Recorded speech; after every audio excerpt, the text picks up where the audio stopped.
Volví a casa un jueves de cielo alto con ese calor seco de la Ciudad de México que hace brillar los tejados como si alguien los hubiera pulido con tequila. Cargaba una maleta vieja, la misma con la que había acompañado a Lucía a sus terapias los últimos meses. Todavía olía a lavanda y a su crema de manos. Fueron 40 días fuera, lo justo pensé, para que el duelo se asentara y para darle a Mauricio y Carla el espacio que me pidieron con voz de terciopelo y filo de navaja. Metí la llave, empujé la puerta y antes que cualquier saludo me golpeó el perfume caro de Carla mezclado con cera de limón, brillo de revista, ausencia de hogar. En la pared principal ya no estaba nuestra foto de boda frente al registro civil, yo con traje prestado, Lucía con flores de bugambilia en el cabello. En su lugar un lienzo enorme de Mauricio y Carla vestidos de beige, sonrisas de anuncio, como si la casa hubiera sido rebautizada sin consultarme. Alcancé a oír a Carla en la cocina susurrando con una amiga mientras descorchaban una botella: ya no es familia, y menos va a heredar nada. Tragué saliva despacio. No dije nada. Mis pasos sobre el mosaico hicieron eco distinto como si el piso no me reconociera. La sala tenía cojines nuevos, cuarzos, una lámpara de pie con pantalla de yute y clavado con orgullo sobre el arco un letrero de madera pálida: nueva energía. Abrí la boca para preguntar por qué nueva si lo único que queríamos era paz. Pero Carla se me adelantó, salió con su sonrisa de anfitriona: Rafa, qué bueno que llegaste. Mira, nos pusimos las pilas para que todo fluyera. Tu cuarto, bueno, lo transformamos en sala de meditación. Te va a encantar. No esperó respuesta.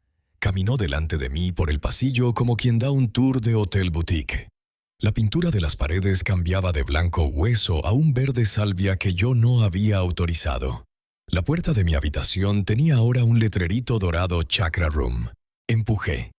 Donde antes estaba la cama de madera que hice con Lucía, el baúl de cedro y las cortinas de encaje, ahora había un espejo con marco en forma de ojo, cojines color vino, un difusor de aceites y un tapete con mandalas. Ni rastro del edredón que Lucía remendó 1 y 1000 veces. Tus cosas se redistribuyeron. Canturreó Carla como si hablara de ropa donada. Pero no te preocupes, te preparamos un lugarcito súper cómodo en la sala cerquita de la puerta, por si algún día decides irte. Me quedé mirando el espejo ojazo y me vi más viejo de lo que recordaba: 64 y de golpe 70. No por las canas, sino por la forma en que una casa puede expulsar al que la construyó. Pregunté por Mauricio. Ahorita baja, está en junta, dijo. Bajó, sí, pero no me miró. Se acercó a besar a Carla. En la sien habló del ascenso que nos iba a cambiar la vida, y cuando por fin me dirigió palabra fue para preguntar si podía usar mi taladro. Mañana temprano, el mismo que me acompañó cuando levanté estas paredes a pagos chiquitos y recibos guardados. Claro, dije, y me dolió lo fácil que salió la palabra. La tarde siguió con visitas amigas de yoga, vasos de vino sin tallo, risas cuidadas. Yo en la orilla. Una de ellas preguntó en voz no tan baja: ¿ese señor siquiera está en el testamento o nomás anda rondando? Se rieron. Me senté en el sofá floreado, lo único que sobrevivió a la nueva energía, y respiré por la nariz contando hasta 8 como me enseñó el cardiólogo. Cuando intenté levantarme para ir a mi llano cuarto, Carla se interpuso con dulzura práctica. «Ay, Rafa, no, el cuarto, ahora vibra altísimo, no podemos entrar después de la limpieza. Mira, aquí te dejé una cobijita y una almohada nueva». La vieja, pues, olía a pasado. Y mis álbumes, pregunté. Arriba, en el ático donde van los fantasmas, soltó riéndose como si hiciera un chiste ligero. Acepté el lugar en el sofá porque a veces uno acepta para no encender un incendio. El control remoto ya no estaba donde siempre. La lámpara de lectura ya no estaba. Mi taza de café con agrietadura en el asa había desaparecido. Encendí una luz tenue y vi en la mesita una hojita con letra redonda: «Por favor, no mover decor. Casa limpia de pasado». La recogí y enderecé el papel por puro reflejo. Afuera el atardecer se iba poniendo naranja chilango, los pájaros peleándose el cableado, y adentro en mi propia sala yo era un invitado inoportuno. Pensé en Lucía, en cómo me pedía que no me dejara, que si algún día me hacían chiquito yo me parara derecho. Pensé en su risa en la cocina, en el olor a canela cuando hacía atole en diciembre, en la manera en que guardaba los papeles importantes dentro de sobres con su letra inclinada. Y mientras pensaba, una de las amigas de Carla brindó por los nuevos comienzos. Carla alzó su copa, me señaló como quien marca un objeto en una bodega, y por dejar ir lo que ya no suma. Hubo risitas. Mauricio bebió sin mirarme. Sentí el ardor del enfado subir, pero lo sostuve como quien sostiene una olla caliente con trapo y cuidado. No era momento de discutir en una cancha que ya no era mía. Pregunté suave dónde dormiría exactamente. Aquí, dijo Carla, acomodándome la cobija con condescendencia cerquita de la salida por si de pronto te aburres. Supe entonces dos cosas: que a partir de esa noche cada paso mío sería observado y que en esta casa habían firmado sin tinta mi despedida. Me acosté de lado escuchando el vaivén de la calle, el rumor de Uberes llegando y saliendo. Alguien dejó la puerta del patio entreabierta y entró un olor a jacaranda tardía fuera de temporada. Pensé que era un milagro, una broma o un recuerdo. Cerré los ojos y vi a Lucía con su trenza apurada diciendo: «Aguanta, Rafael». A veces el silencio dura más que el grito. Me dormí poco con el cuerpo tieso y la espalda hecha nudo. A medianoche me despertó el brillo del celular de Mauricio. En la barra, un mensaje de Carla a su grupo decía: «Mañana limpiamos el closet de visitas. Ese cuarto será nuestro al fin». Dejé el teléfono donde estaba. Fui a la cocina a tomar agua. El filtro nuevo sabía a nada. Abrí el refri por costumbre para buscar el frasco de mermelada de guayaba que Lucía escondía detrás de los recipientes. Ya no estaba. Cerré. Toqué el marco de la puerta con los nudillos madera que yo mismo barnicé indeleble. Me prometí no llorar en esa cocina. Volví al sofá, acomodé la cobija, miré la puerta principal. Quedaba a 1,5 metros de mis pies como una tentación. Por si decides irte, había dicho. Ya veremos quién sale por esa puerta, pensé. Y ahí en la penumbra, con el zumbido lejano de la ciudad como único testigo, hice algo que a Carla y a su nueva energía no se les ocurrió poner en su letrero. Me dije a mí mismo en voz baja y firme que no pienso desaparecer de la casa que levanté ladrillo a ladrillo. Mañana preguntaré por los álbumes. Pasado buscaré los papeles. Y cuando llegue el momento, hablaré menos que todos, pero con palabras que pesen. Porque si a mí me prepararon un lugarcito junto a la salida, también puedo preparar mi propia entrada, la que no pide permiso. El amanecer me encontró sentado en el sofá con la espalda agarrotada y los ojos hinchados por no dormir. Afuera, el canto distante de un gallo se mezclaba con el zumbido de un refrigerador viejo. Arriba, pasos apresurados y la voz de Carla atravesaban el techo como un taladro. Mauricio vacía el closet de visitas, necesito espacio para la pared de chakras. Ni un buenos días, ni una pregunta por cómo había dormido. Caminé hacia el baño para lavarme la cara, pero en el pasillo algo me detuvo. La puerta del armario de abrigos estaba entreabierta y algo pesado bloqueaba su cierre. Empujé con cuidado y casi se me doblaron las rodillas. Allí, entre unas botas de hule viejas y un balde, estaba la urna de Lucía polvorienta, ladeada como olvidada a propósito. El polvo cubría las letras grabadas: Lucía Fernández, esposa y compañera leal. Sentí que el aire se me atascaba en la garganta. La tomé con manos temblorosas y en ese instante Carla apareció con un muestrario de pinturas en la mano. «Ah, eso». Le dije a Mauricio que lo tirara hace semanas. «Es solo ceniza.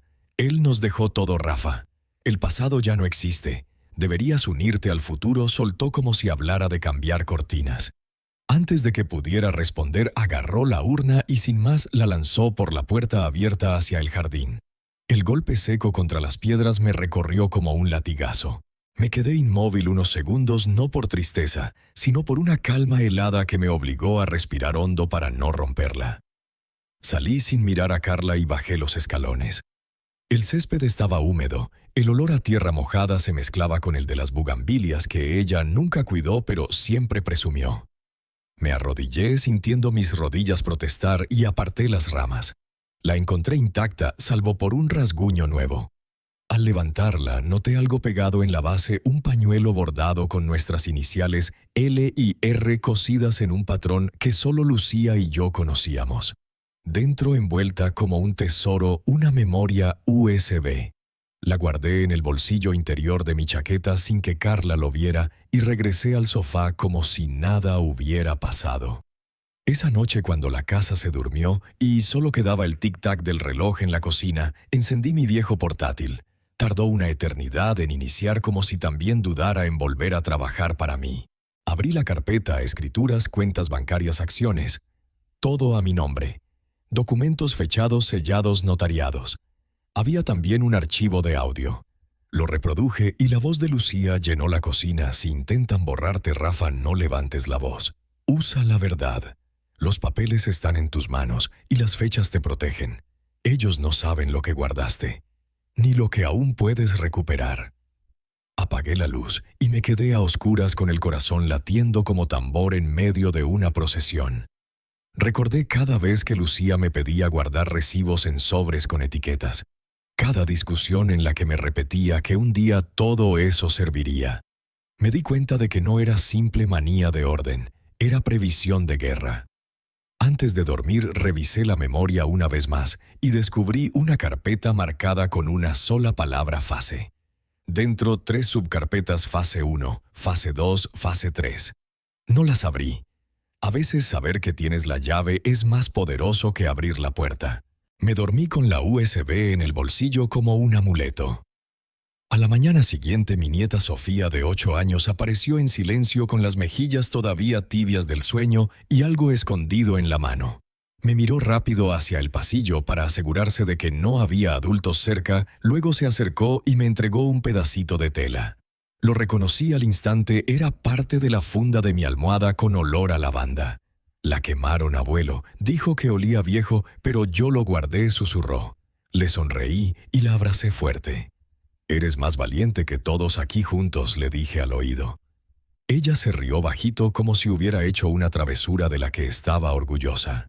El resto del día, mientras Carla recibía a unas amigas para su taller de abundancia y Mauricio hablaba por teléfono sobre inversiones que claramente no entendía, yo me mantuve en un rincón observando, escuchando. Cada palabra, cada gesto, cada mirada de desprecio era como una piedra más en la pared que ellos creían levantar entre nosotros. Pero yo ya no estaba al otro lado de esa pared. Estaba construyendo mi propia salida. Esa noche, antes de que todos se durmieran, saqué una libreta vieja de cuero, la misma en la que Lucía y yo anotábamos ideas de negocio en los años difíciles. En la primera página escribí con letra firme: fase 1, dejar que subestimen. Fase 2, recordarles quién manda.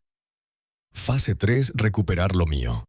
Cerré la libreta y la guardé en el cajón del escritorio junto a un bolígrafo azul, el color que Lucía siempre decía que traía suerte. Mientras apagaba la luz, me detuve en la ventana. Afuera el jardín parecía en calma, pero yo sabía que bajo esa calma había raíces profundas que no se arrancan fácil. Y una de esas raíces, la más fuerte, todavía me pertenecía.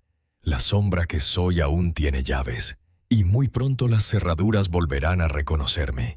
Durante los días siguientes, la casa dejó de ser un hogar y se convirtió en un campo minado decorado con notas adhesivas escritas por Carla con marcadores de colores: leche de almendra.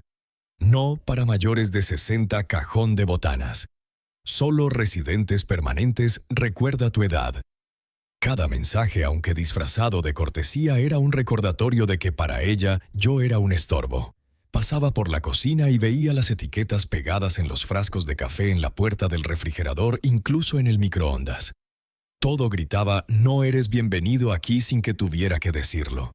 Una tarde, buscando distraerme del veneno silencioso que flotaba en el aire, me metí en el estudio, el único rincón que aún conservaba algo de mi esencia. En el estante más alto encontré una vela de sándalo y cedro idéntica a las que Lucía encendía cuando pasábamos noches enteras planeando el futuro o resolviendo problemas de la empresa. Decidí encenderla. El aroma cálido llenó la habitación y por unos segundos sentí que ella estaba ahí. Pero pronto noté algo extraño: un bulto irregular sobresalía bajo la cera. Dejé que la vela se consumiera un poco y, con la precisión de un cirujano, corté con un cuchillo la parte central. Dentro, envuelto en una fina capa de papel aluminio, había un pequeño dispositivo negro, una grabadora de voz antigua pero robusta. Mis manos temblaban cuando la encendí.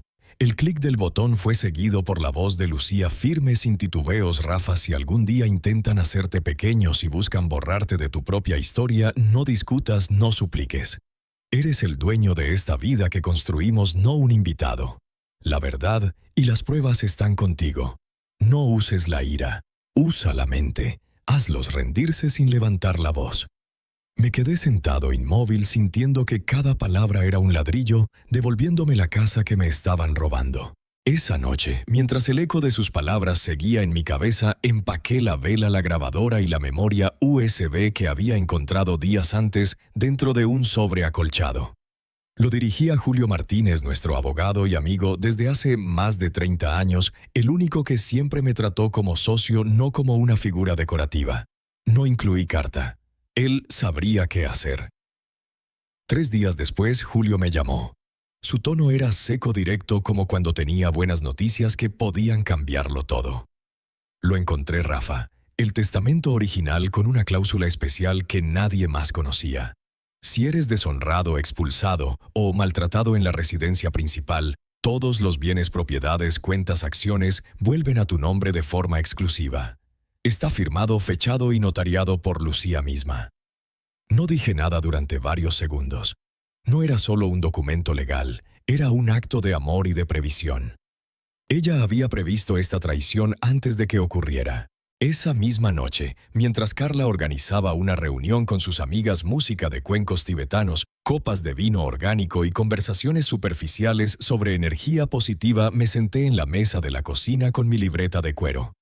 Abrí en la página donde había escrito Fase 1, soportar en silencio. Debajo tracé una nueva línea, Fase 2, recordarles quién construyó todo esto. Y la subrayé 2 veces. La oportunidad llegó antes de lo esperado. Julio me citó en su despacho para la lectura oficial del testamento. Mauricio apareció con un traje caro y una sonrisa que intentaba imitar confianza. Carla llevaba un conjunto beige de diseñador y el cabello perfectamente planchado, como si fuera a posar para una portada de revista. Yo opté por una camisa azul marino, el color que Lucía siempre decía que resaltaba mi mirada, y un broche que ella me regaló en nuestro 40 aniversario. No me vestí para un funeral. Me vestí para un ajuste de cuentas. Julio colocó una tableta plateada sobre la mesa. Por petición de Lucía, esta lectura comienza con un mensaje grabado, dijo. Carla bufó rodando los ojos. Mauricio, con gesto de fastidio, dijo. Podemos saltarnos el teatro y leer el documento. Julio no se inmutó. No es teatro, es un requisito legal. La pantalla mostró una indicación autenticación biométrica requerida del heredero designado. Saqué mi anillo de bodas. Lucía me había pedido que nunca me lo quitara, y ahora entendía por qué. En su interior casi invisible había un chip NFC. Lo acerqué al lector integrado en la tableta. Un pitido suave confirmó la coincidencia. La pantalla se iluminó y de pronto ahí estaba ella, Lucía, viva, con la mirada segura grabada en algún momento antes de que la enfermedad la alcanzara. Si estás viendo esto, Rafa, es porque cumpliste tu promesa de no dejarte borrar. Este es mi testamento final. A mi esposo, el compañero que sacrificó sueños por esta familia, le dejo todo: nuestra casa, la empresa Harper & Molina con todos sus derechos y ganancias, las cuentas, las inversiones, todo. A los demás, les dejo la lección de que la lealtad no se compra ni se finge. El silencio que siguió fue denso como cemento. Carla tragó saliva. Mauricio apretó los puños bajo la mesa. Julio continuó leyendo la cláusula final. En caso de incumplimiento del respeto debido a Rafael Molina dentro de la residencia principal, todos los bienes revertirán de inmediato a su nombre. Luego cerró la carpeta y dijo con calma. A partir de este momento, Mauricio y Carla deben abandonar cualquier propiedad que no esté a su nombre en un plazo de 72 horas. Me puse de pie despacio y miré a mi hijo directamente a los ojos. Un día me dijiste que estaría fuera antes del invierno. Te equivocaste por una estación. Carla se levantó como una fiera, pero Julio levantó una mano. Pueden quedarse sentados o irse, pero la decisión ya está tomada. Ellos eligieron irse. Salí de esa oficina con el anillo en el bolsillo. Sentía su peso distinto, ya no era solo un símbolo de amor. Era la llave maestra que acababa de abrir todas las puertas que intentaron cerrarme. Al día siguiente, el juez ratificó todo en una audiencia breve pero contundente. Su voz fue clara sin dejar espacio a dudas. Tienen 72 horas para desalojar. El golpe del mazo resonó como un cierre de ataúd, sellando un capítulo que para ellos era el fin y para mí apenas el inicio. Afuera el aire olía a cambio. No era exactamente victoria, pero sí una recuperación de algo que me habían intentado arrebatar. Cuando llegamos a la casa, 2 camiones de mudanza ya esperaban en la entrada. Los había solicitado la noche anterior no para mí sino para ellos. Carla entró como una tormenta golpeando cajones y arrojando ropa dentro de maletas, su perfume caro mezclado con un sudor agrio de rabia. Mauricio la seguía arrastrando cajas sin mirar a nadie. Yo observaba desde la escalera apoyado en la barandilla como quien ve salir a invitados indeseados después de una fiesta que nunca pidió. Carla me lanzó una bolsa de basura medio llena. «¿Estás disfrutando esto, verdad?» No respondí. En su lugar bajé despacio, recogí un viejo letrero que ella había colgado tras la muerte de Lucía, celebración de nueva energía, y lo apoyé contra la pared. Después coloqué el mío, 4 palabras doradas sobre madera oscura. Propietario desde el primer día. Otro lo llevé al jardín debajo de la fuente donde Carla solía sentarse con vino barato fingiendo glamour. Prestado. Y el último lo clavé en el portón, devuelto al verdadero dueño. Los trabajadores me preguntaron si había instrucciones especiales. Solo dije, sin prisa pero sin pausa. A mediodía, un pequeño grupo de músicos que conocía de la parroquia llegó con trompetas, tambores y un acordeón. No eran profesionales, pero tocaron Cielito Lindo con un orgullo que se sentía en el pecho. Carla salió a la puerta desconcertada. «¿Contrataste una banda?» Sonreí. Ellos se ofrecieron. La música llenó la calle mientras sacaban sus abrigos de piel falsos y los diplomas enmarcados de Mauricio que parecían más pesados de lo que valían. Algunos vecinos aplaudieron desde las ventanas. Una anciana agitó una pequeña bandera mexicana. Carla gritó, «¡Esto es humillante!». Me acerqué lo suficiente para que solo ella oyera. Entonces entiendes cómo me sentí cada día desde que murió Lucía. Por la tarde, Mauricio intentó un acercamiento. Se paró frente a mí con los ojos cansados. «Papá, no quisimos que esto llegara tan lejos. Estábamos perdidos sin ella». Lo miré y vi un destello del niño que me traía flores silvestres cuando yo arreglaba el jardín, pero ese niño había crecido para tomar decisiones que me expulsaron de mi propia casa. «No la perdiste, hijo. La entregaste. Y luego intentaste borrarme también». Él bajó la mirada. Creí que Carla ayudaba. Pensé que éramos un equipo. Asentí. Lo eran, pero no conmigo. Carla apareció detrás de él, los ojos rojos pero secos, y dijo en voz baja, «Eres cruel». Me enderecé. Cruel fue lo que hicieron al volverme invisible en mi propio hogar. No hubo más palabras. El último camión se fue al atardecer. Yo quité el letrero de Wi-Fi solo para residentes que Carla había pegado en la cocina y lo tiré a la basura. Abrí la puerta principal, respiré hondo. El olor a madera y cera me recibió como un abrazo antiguo. Me serví un vaso de agua, me senté en mi sillón y escuché el silencio. Por primera vez en meses no sonaba vacío, sonaba mío. Podría haberme retirado, vendido la casa, tomado los 80 millones de euros en activos y desaparecido en alguna costa del Mediterráneo. Pero no construyes algo toda una vida para que otros lo disfruten sin merecerlo. 3 semanas después crucé el vestíbulo de mármol de Molina en Rivera Internacional, la empresa que Lucía y yo fundamos en 1975 con un préstamo modesto y un escritorio prestado.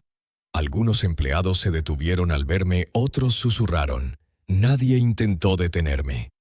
En el piso 27, la placa de la oficina principal ahora decía «Presidente emérito, arquitecto de todo lo que olvidaron».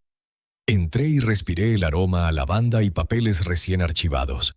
3 días más tarde, Carla apareció sin avisar.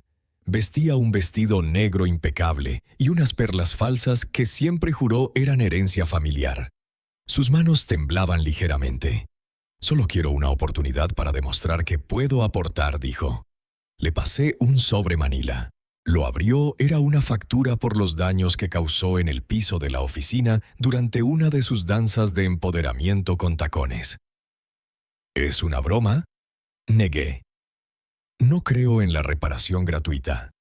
Se marchó sin decir adiós. La semana siguiente convoqué una rueda de prensa. Ante periodistas accionistas y exempleadas que habían sufrido desprecios similares, hablé sin rodeos: no voy a hacer una gira de venganza ni escribir memorias. No necesito ruido para hacer un punto. El silencio ya lo hizo por mí. Levanté el mismo sobre y lo pagué frente a todos en efectivo. Luego anuncié la compra de una finca colonial en la costa atlántica. No sería mi retiro. Sería un refugio ya llamado El Retorno para hombres y mujeres mayores que habían sido despojados por sus propias familias, un lugar para recuperar dignidad y reconstruir. No ofreceríamos discursos motivacionales, ni caridad disfrazada, solo techo, apoyo legal y sobre todo silencio para pensar. 2 meses después, el refugio estaba lleno. Cada fin de semana caminaba por la playa no para quedarme, sino para ver cómo florecía la dignidad cuando encontraba un suelo fértil.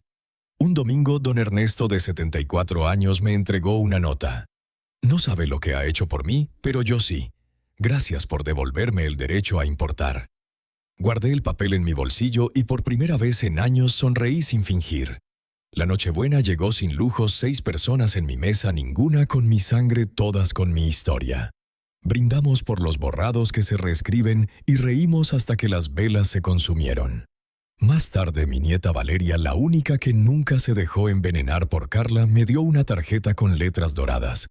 Abuelo, 2 millones. Aviso de desalojo a Carla. Reí. Ella me susurró. Guardé un trozo de tu almohada, todavía huele a lavanda. La abracé. Nunca dejes que el mundo te convenza de que callar es más seguro. Esa noche, antes de dormir, miré la vitrina junto a la puerta dentro el anillo de bodas que ya no usaba. No porque dejara de amar a Lucía, sino porque su peso había cumplido su trabajo: abrir cuentas, demostrar mi identidad, desenterrar la verdad y cerrar la puerta a quienes nunca debieron entrar. A su lado una placa: no busco venganza, busco legado. Y el legado se construye con memoria, no con rencor. Pasaron unas semanas desde la rueda de prensa y el eco del desalojo seguía en la boca de los vecinos, en los titulares de los periódicos y en las reuniones familiares a las que ya nadie me invitaba. Para mí aquello no era una victoria definitiva, sino una frontera. De un lado quedaba todo lo que habían intentado arrebatarme, del otro lo que aún me quedaba por proteger. Una mañana recibí un sobre azul oscuro con mi nombre escrito a mano en una caligrafía que reconocería incluso con los ojos cerrados, la de Lucía. Dentro había una nota breve: para el día en que pidan misericordia, no antes, y una llave antigua. Supe de inmediato a qué pertenecía el viejo gabinete de caoba que había permanecido intacto en el sótano, uno que ni Carla ni Mauricio se atrevieron a tocar porque pensaban que no tenía valor. Bajé esa misma tarde. El sótano estaba libre de las ridículas alfombras y piedras energéticas que Carla había colocado para sus ceremonias. Inserté la llave y el mecanismo se dio con un clic suave. Dentro había un sobre negro sellado con letras doradas que decían: el testamento que nunca vieron. Lo guardé en mi escritorio sin abrirlo. No era el momento. No tuve que esperar mucho. Una tarde de enero, Carla apareció en mi oficina sin cita, vestida con ropa más sobria que de costumbre y un maquillaje tan ligero que parecía querer aparentar humildad. Sus manos temblaban. «Eugenio, necesito hablar contigo. Por favor, 1 minuto de tu gracia». Me recliné en la silla midiendo sus gestos. «Siéntate», le dije. Lo hizo con la espalda encorvada como si el peso de los meses la hubiera encogido. Comenzó con un discurso en el que intentaba sonar arrepentida. «Mi padre tenía concesiones petroleras. Podríamos recuperarlas si me dejas trabajar cerca de la empresa. Sé que cometí errores, pero he cambiado». No respondí. Abrí un cajón, saqué el sobre negro y lo dejé sobre la mesa. «¿Qué es eso?», preguntó con cautela. «Seguro», respondí. Extendió la mano, pero la retiré un segundo antes de que lo tocara. «No es tuyo para abrir, pero te dejaré leerlo. Con una condición». Su respiración se aceleró. ¿Cuál? Me incliné hacia ella. Ella. Quiero que lo digas. La verdad. Tragó saliva, titubeó, luego susurró. Intenté borrarte, porque me recordabas todo lo que no podía ser, la lealtad que no tenía, la fuerza que no respetaba. Pensé que si cambiaba fotos, habitaciones, incluso el nombre en el buzón, podría eliminar al hombre que construyó todo esto. Pero solo jugaba a reinar con una corona que nunca fue mía. Le pasé el sobre. Lo abrió con ansia y leyó. Su cara perdió color, su mandíbula se aflojó, la voz le tembló. Aquí dice que si algún día regreso con una disculpa que no nazca de la codicia, podría recibir misericordia. Pero solo si el heredero lo aprueba. Asentí correcto. Sus ojos se iluminaron un instante. Entonces, ¿me dejarás quedarme? Me levanté despacio. No. Este documento fue escrito para mí, no para ti. Es un recordatorio de que la bondad no debe costarme claridad, que el perdón no es una deuda sino un mérito, y tú gastaste tu crédito hace mucho tiempo. Caminé hacia la puerta y llamé a seguridad. La escoltaron fuera. Esta vez no hubo música, ni espectadores, ni palabras grandilocuentes. Solo el ruido seco de una puerta cerrándose sobre algo que nunca debió entrar. Semanas después decidí enmarcar ese testamento y colocarlo en el vestíbulo principal de la empresa junto a la vitrina donde guardo mi anillo de bodas. Sobre ellos una placa de bronce con la inscripción: La misericordia no es debilidad, es fuerza disciplinada. Los medios lo difundieron de inmediato. Viudo presidente rechaza súplica de nuera con testamento oculto. Algunos lo llamaron crueldad, yo lo llamé restauración. Y entonces comenzaron a llegar cartas de lugares que ni siquiera recordaba haber visitado, hombres y mujeres mayores que vivían en sótanos, en sofás prestados, que habían perdido pensiones y casas por manos de su propia sangre. No les respondí con compasión superficial, sino con sobres azules como el que me dejó Lucía, cada uno con una nota escrita a mano. No estás solo, nunca fuiste el problema, eres la raíz. Algunos incluían transferencias bancarias, otros contactos de abogados de confianza, otros simplemente un número de teléfono donde siempre contestaría una voz amiga. Un mes más tarde, Valeria vino a verme con una sonrisa y una tetera entre las manos. Mientras bebíamos, su mirada se posó en la vitrina del anillo. Abuelo, ¿no es curioso que algo pensado para sellar amor haya terminado abriendo justicia? Me reí. Tal vez el amor siempre fue justicia, solo que estaba escondido en promesas demasiado silenciosas. Ella asintió. Luego sacó una tarjeta nueva y la colocó junto al anillo. Decía abuelo, la sombra que se volvió sol. Me quedé mirándola y por primera vez en mucho tiempo, las lágrimas que me vinieron no eran de dolor sino de gratitud. Esa noche, mientras la ciudad dormía, caminé por la casa en silencio. Cada habitación tenía de nuevo su aroma, su eco y su historia. No buscaba revancha. La revancha cansa, y yo había terminado con el cansancio. Lo que quería era legado, y el legado se construye con memoria, con disciplina y con la certeza de no volver a permitir que alguien me borre. Miré por la ventana hacia el jardín donde había enterrado las cenizas de Lucía junto a las bugambilias que tanto amaba. «Lo logramos, vieja», susurré. Y en ese momento supe que mi historia ya no pertenecía a quienes intentaron reescribirla, sino a quienes algún día la escucharían como advertencia y como esperanza. La tarde estaba fría, pero en la sala el fuego chisporroteaba con un calor que no solo venía de la leña. Era Nochebuena, y por primera vez en muchos años mi mesa estaba rodeada de personas que no compartían mi sangre, pero sí mi historia.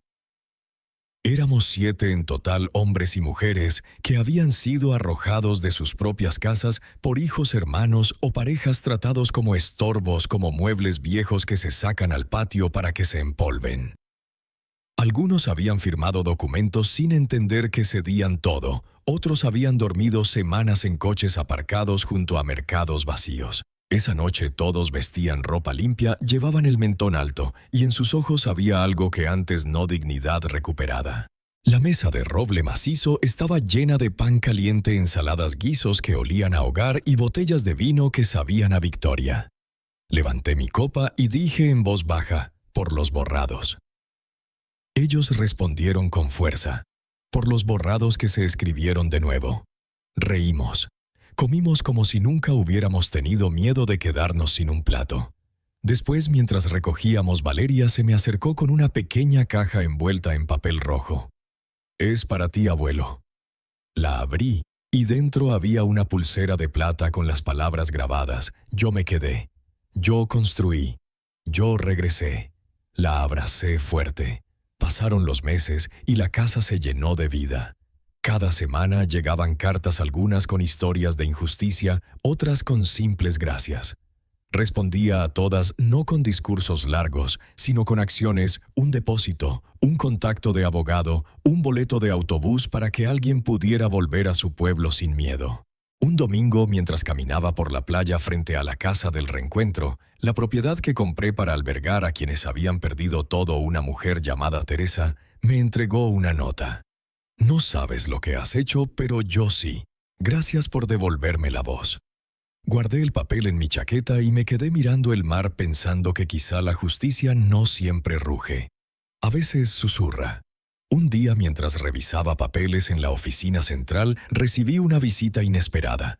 Era Mauricio, mi hijo más delgado con canas que no recordaba, y una mirada cansada. «Papá, vine solo. Carla se fue. Y creo que por fin entiendo lo que hicimos». No le respondí de inmediato. Se sentó frente a mí con las manos juntas como quien espera una sentencia. «No vengo por dinero. Vengo a pedirte algo que nunca supe darte: respeto». Lo miré buscando si quedaba algo del niño que me entregaba flores arrancadas del jardín. «El respeto no se pide, se demuestra», le dije. «Entonces déjame demostrarlo. Déjame ayudarte con el refugio, aunque sea barriendo el patio». Lo acepté no como un hijo perdido que regresa, sino como un voluntario más. Durante semanas lo vi trabajar en silencio, limpiando ventanas, reparando muebles. No le di facilidades ni perdón inmediato. El tiempo tendría que ganarlo él mismo. En abril, Carla intentó contactarme otra vez. Esta vez no vino con súplicas, sino con amenazas legales. Mi abogado, sin perder la calma, le mostró el testamento enmarcado y el contrato que firmó al aceptar su expulsión. No volvió. Entendí entonces que no todos merecen una segunda oportunidad y que proteger lo que uno ha construido también significa cerrar puertas sin culpa. A finales de año organizamos una reunión en la empresa para celebrar el aniversario de su fundación. Periodistas, empleados y algunos viejos amigos llenaron el salón principal. Subí al estrado y hablé sin leer papeles.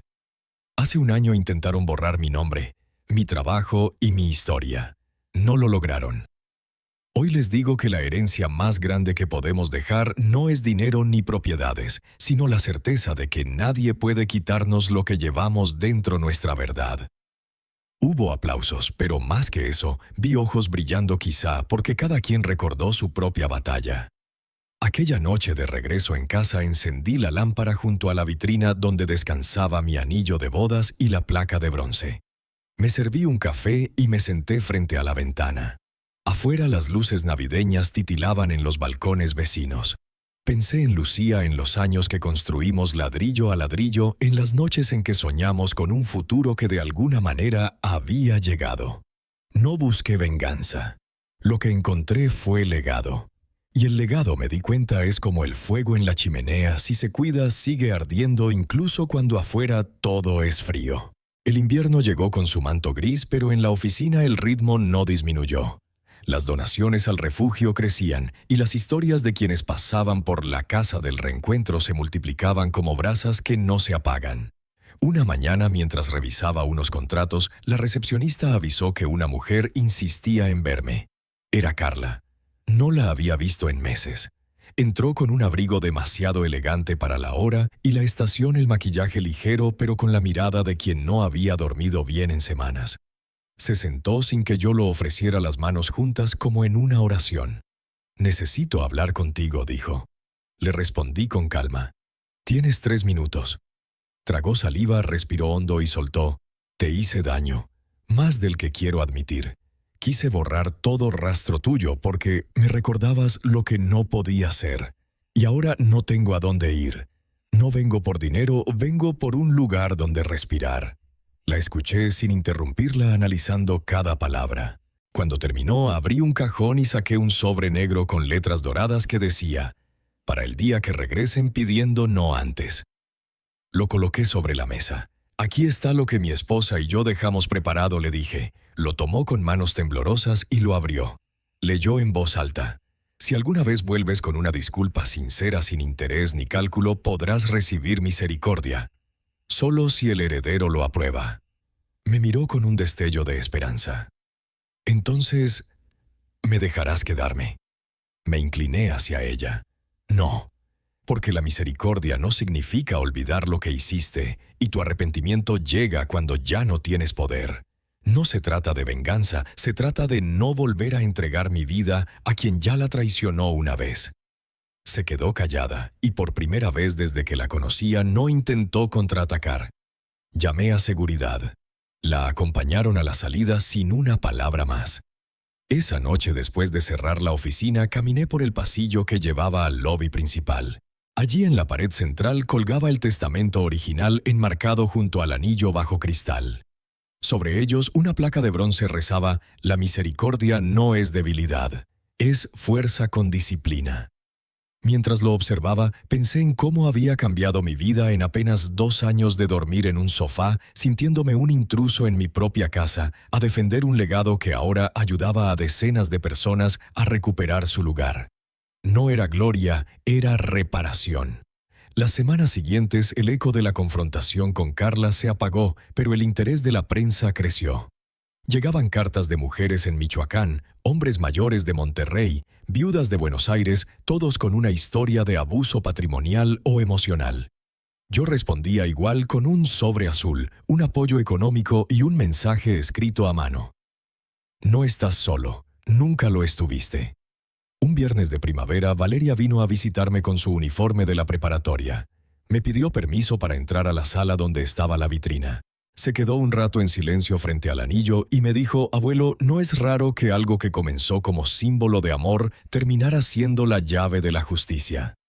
Sonreí. Tal vez el amor siempre fue justicia, solo que estaba escondido en votos que nadie escuchaba. Ella asintió, sacó una tarjeta de su mochila y la colocó junto al cristal. Decía abuelo, la sombra que se convirtió en sol. Sentí un nudo en la garganta. Aquella noche, mientras las luces de la ciudad titilaban a través de la ventana, entendí que mi historia no era solo mía. Era un recordatorio para cualquiera que haya sido reducido, borrado o traicionado. No necesitas gritar para ganar, pero sí necesitas mantenerte firme hasta que la verdad hable. Porque la justicia, como el invierno, siempre llega. Y cuando lo hace, trae un aire que limpia la casa entera. 3 meses después de la última vez que vi a Carla, la vida en la casa del reencuentro seguía su curso. El lugar estaba lleno, las habitaciones ocupadas por personas que llegaban con nada más que una maleta pequeña y un silencio cargado de historias. Yo solía caminar por los pasillos en las tardes escuchando el murmullo de conversaciones en las cocinas, el aroma de café recién colado y pan dulce que alguien siempre dejaba sobre la mesa como gesto de bienvenida. No era un hogar perfecto, pero era un refugio donde nadie tenía que pedir permiso para existir. Una mañana, mientras revisaba documentos de una nueva donación, Valeria entró corriendo con una expresión entre sorpresa y orgullo. «Abuelo, tienes que ver esto», dijo mostrándome la pantalla de su celular. Era un artículo de un diario importante, fundador de refugio para adultos mayores. Transforma herencia en red de apoyo internacional.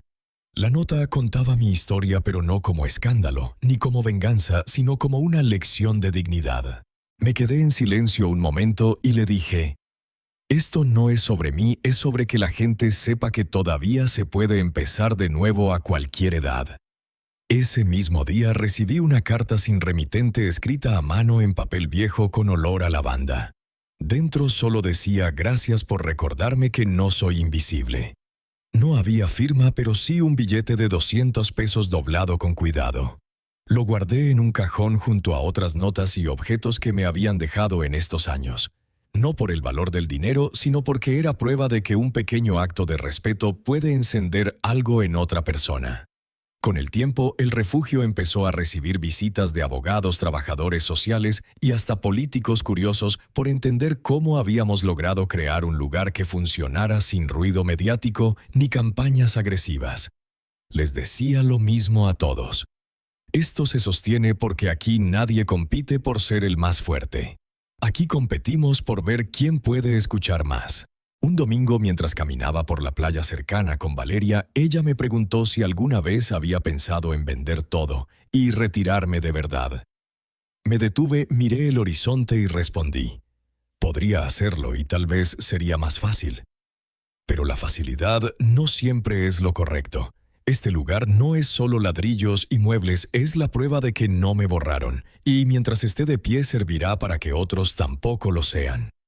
Al volver encontramos en la puerta una caja pequeña envuelta en papel dorado. No había tarjeta.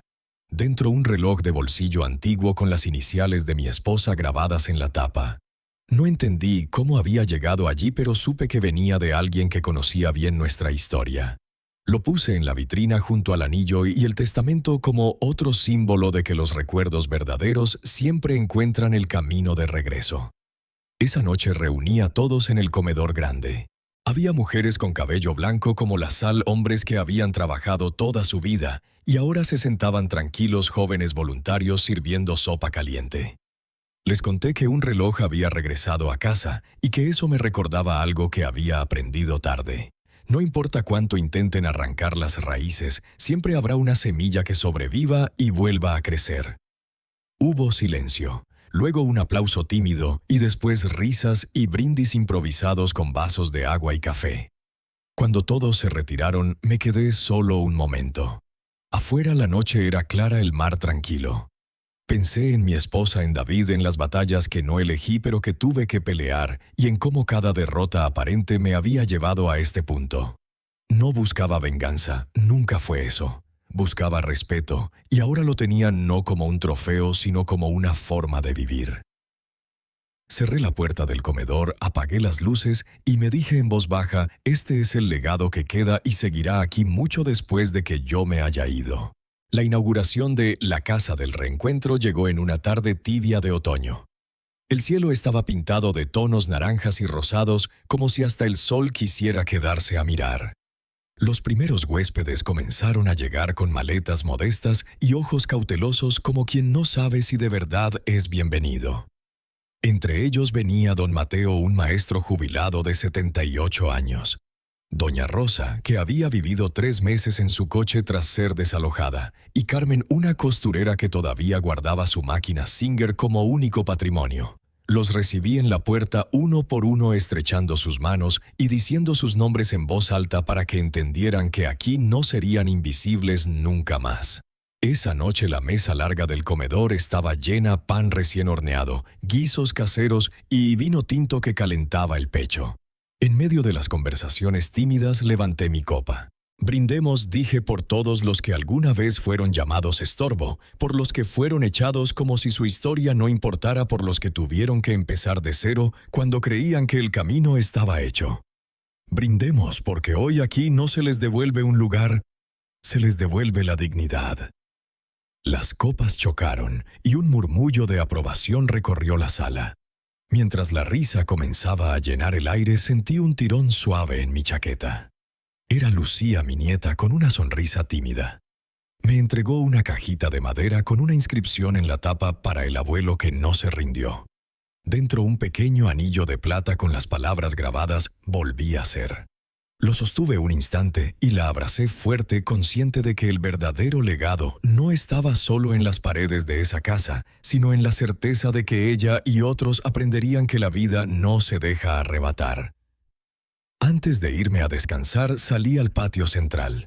El mar rugía a lo lejos y el viento traía consigo el eco de tantas voces que alguna vez intentaron callar. Ahora esas voces estaban aquí, hablando, riendo, soñando otra vez.